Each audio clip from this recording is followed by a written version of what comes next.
Good morning, everyone. I'm Martinez. My name is Itzell. We're gonna use this mask for Mask Monday, and it's motivations. It's gonna be maybe 5 or 6 episodes long for this series. It's not very long, um, unless I can come up with more. So we'll start talking after I put this mask on. And I won this in a FaceTory giveaway. So be sure to watch them on IG. It was a very good one. Well, um, like them, and then whenever stuff pops up, you never know, you could win a giveaway. It was so funny, because if you watch my channel, I win a lot. So I was like on a losing spree on uh YouTube. So then I started being on a winning spree on IG. I won like 3 within a couple of weeks of each other.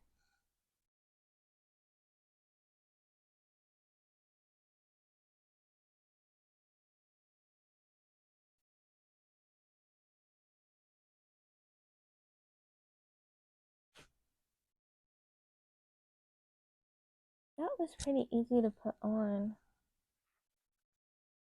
This mask is a little different. I've tried FaceTory before, but it felt more like having like a cotton sheet mask on my face. This one feels it's like a little mesh like, but it feels really good. All right, so we're like, well, what motivations are we talking about today? Today, I wanted to talk about therapy. Um, like my motivation for going and honestly keep going because I've had 4 different therapists since I started therapy, like 10 or 11 years ago. And I wasn't always consistent with my therapy. I would stop going, once I thought I worked through enough or I wasn't getting enough out of it. So when I originally went, my motivation was, well, I had a lot of childhood trauma and I was also battling depression. My I had just kicked my ex out. I was all alone with my twins and I didn't know how to handle it properly. I didn't have my family at the time. So I was so alone and I was just felt like I was like drowning, barely keeping my head above water. So that was my motivation. I wanted to be, the best mother I could for my twins and, be able to navigate my emotions, work through um my trauma and all of that. Um so that was my main motivation for going back then, and they diagnosed me with postpartum depression even though I didn't believe that's what it was. My twins were like 9 or 10 months at a time at the time. Um but for me it's just like, I just had this massive breakup. I was in a rough patch with my parents who weren't speaking to each other.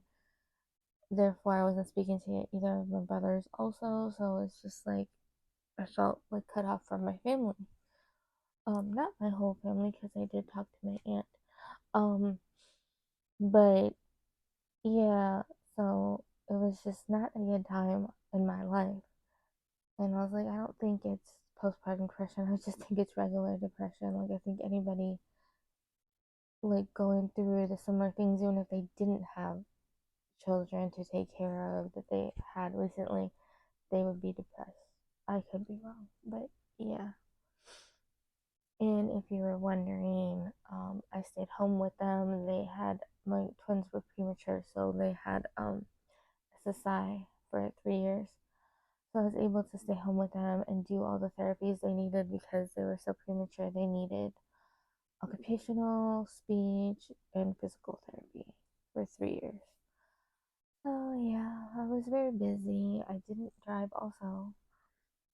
So the next time I had to stop therapy there because they went out of business.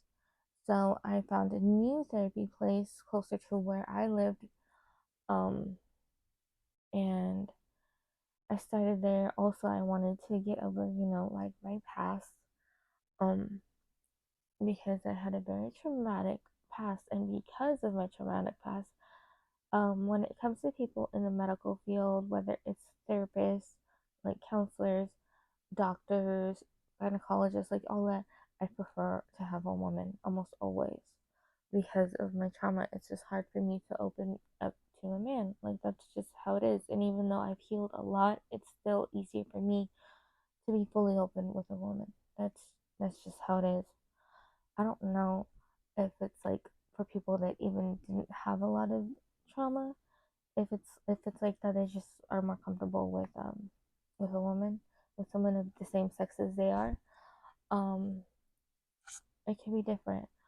But for me, so I always had to have a woman, and you know, at that time I believe I was like on medication. They put me I can't remember what the medication was. It was like the generic one for like an antidepressant. I want to say it starts with a P, but I can't remember the name. So yeah, they had me on that for a bit, and we're like thinking I could get off of it, and I was supposed to have a consultation with I guess a nurse practitioner to talk about it and all this stuff. But we ended up leaving because instead of like being like common courtesy, like, hey, you're like, just call you up and take you back. No, she said my name. She came out there, said like my name, like shouted it out and shouted it out. I heard you don't want to be on antidepressants anymore. Like, so the whole room looked at me. Yeah, we left. And my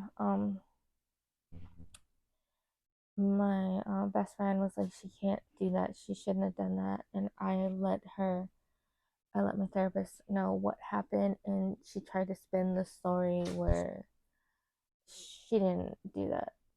It was a misunderstanding, but I heard she was gonna be let go anyway. So I don't know. I don't know what happened with that, but yeah. So I also like wanted to deal with my depression, not my depression, my childhood trauma, um, getting off the depression meds, and like being able to drive was part of it also. With that therapist, I was there for like a year or two. I can't remember for sure, but I wasn't able to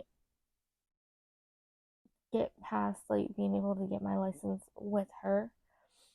You know, uh, I think it had been a bit since then because my girls were like 3 or 4. When I went back to therapy, I was pregnant with Lucy, so my girls were like 8 or 9. Um, Yeah, I was there for like a year, so I wasn't quite pregnant with her. I was pregnant towards the end of when I was leaving. So yeah, I was probably 8 when I went there. Um, and with that therapist, I was able to overcome my fear of driving. Um, and like it's still like I still have my anxiety while I drive. I'm not sure if it's ever truly gonna go away, but I don't think of it as like something that hinders me because it keeps me very aware of my surroundings and what's happening. So I avoid accidents because I had so many situations where I could have been in accidents if I wasn't paying as much attention as I do because I'm so anxious. So that's really good like way to look at it instead of trying to bring yourself down and wishing you didn't have it. And honestly, I don't know if I would have my anxiety if I didn't have the trauma that I did when I was a child. I don't know. I don't know if it's something I'll ever fully get rid of, or if it's just, you know, with me forever. And I don't know if you can see my shirt. So that I came,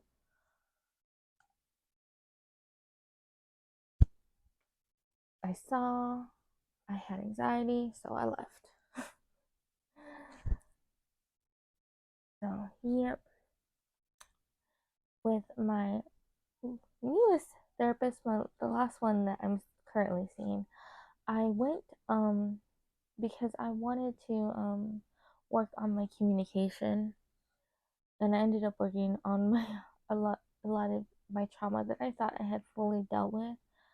But the way my therapist described it, it's like trauma is like layers.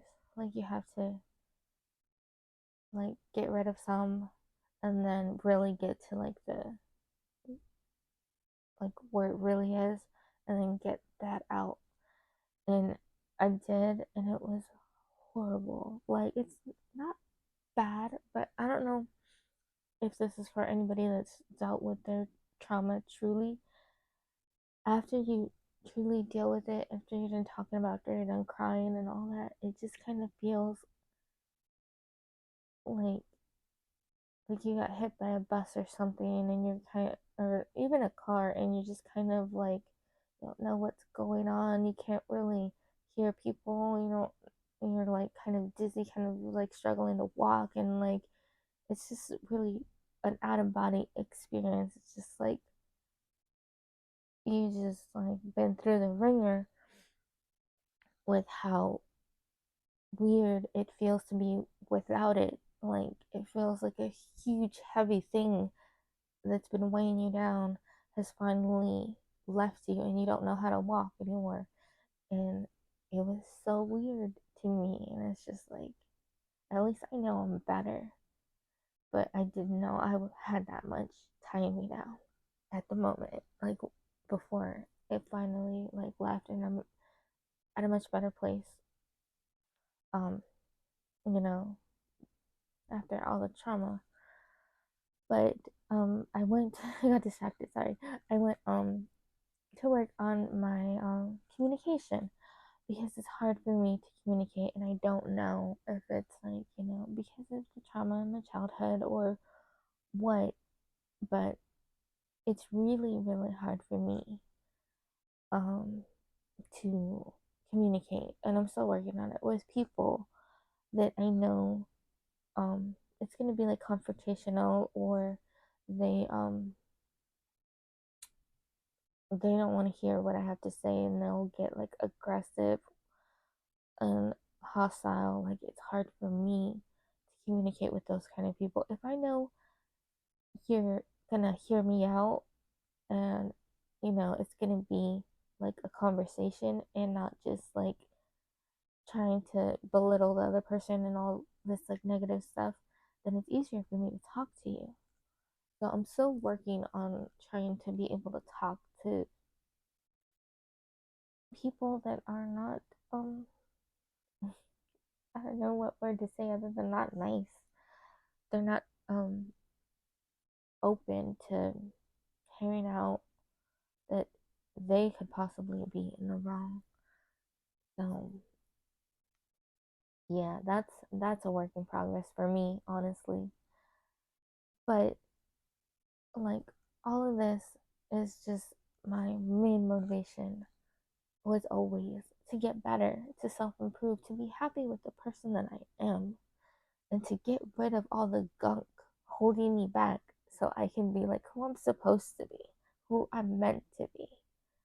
Because, like, let's say I'm supposed to be like up here, but my anxiety, my depression, my childhood trauma has me down here.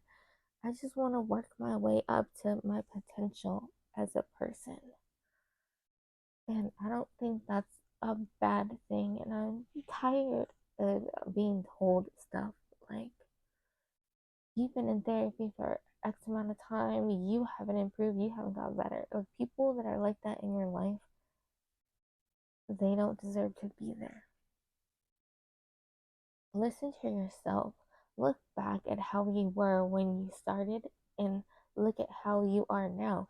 Because how I was back then, I know like you can't always hear me because I have a quiet voice, but how I was back then, like my voice was shaking and crying. Like at least the last time I started therapy, like right now, that's how it was. Like I could not speak without feeling like I wanted to cry. That's how bad it had gotten, how depressed I had been, and how I was just beat down and not in a good place in my life and kept getting piled on and piled on like I'm some kind of, you know, just this big hot mess of a human being. So I say that I am a hot mess, but I'm trying, you know, I'm putting in the work. And I know once I come out of it, I'm gonna be a much happier person. I am pretty happy right now. And don't mind me, I'll turn up. It's hard to talk about, but also it needs to be said. And I hope you have motivation to do what you need to do. And, you know, a lot of people can't afford therapy. I know that for me, currently on state insurance. So the state insurance covers therapy, which I'm so thankful for. A lot of people get mad that they don't cover like eyeglasses and dentists, but I think that they cover the mental health is so important. And if you can't, you know, there's always self help books, and like maybe they have them at the library. So, and there's like YouTube videos, there's so many like resources that you can get that can help you through what you're going through. And yeah, and sometimes even talking to someone with similar experiences can be helpful. They even have like in therapy places they have what they call peer support. And most of the people that haven't like gone through something, they got through therapy themselves, maybe they were also like recovering alcoholics, like something like that where they can you tell like, you know, it gets better and you know possibly what to expect and all that. So I hope you have a wonderful Monday and I hope something makes you smile this week. If you like my videos, give me a thumbs up and like and subscribe if you haven't already. Bye.